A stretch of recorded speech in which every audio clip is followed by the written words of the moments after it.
Hello everyone, welcome back to my channel. আজ আমি তোমাদের সাথে শেয়ার করব পাস্তা রেসিপি। তো প্রথমেই নিয়েছি চিজি টমেটো টুইস্ট পাস্তা। এটা কেটে নেব এবং কড়াইয়ে 1 কাপ মতো জল দিয়ে পাস্তাটা সেদ্ধ করে নেব। তারপর আমার মনে পড়লো এই 1 প্যাকেট পাস্তা তো আমি একাই খেয়ে নেব, বাকিরা কি খাবে। তাই দেরি না করে ছটপট আরও 1 প্যাকেট মশলা কালারফুল পাস্তাও সেদ্ধ করতে দিয়ে দিলাম। তারপর সেদ্ধ হয়ে এলে জল ঝরিয়ে ধুয়ে নেব এবং ফার্স্টেই কড়াইয়ে তেল দিয়ে ডিমের ঝুড়ি বানিয়ে নেব।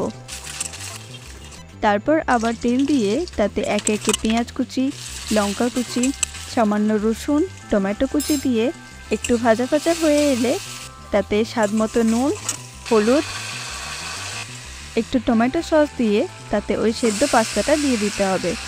তারপর ভালোভাবে নাড়াচাড়া করে নিয়ে একটু গোলমরিচ গুঁড়ো দিয়ে ডিমের ঝুড়িটা দিয়ে দেব।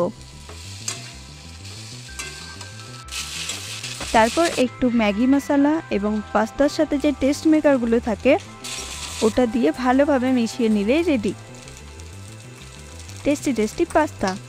তো তোমরা চাইলে এতে ভেজিটেবলও অ্যাড করতে পারো। যাই হোক, আমার পাস্তা রেডি। রেসিপিটা ভালো লেগে থাকলে অবশ্যই ট্রাই করতে পারো। টাটা।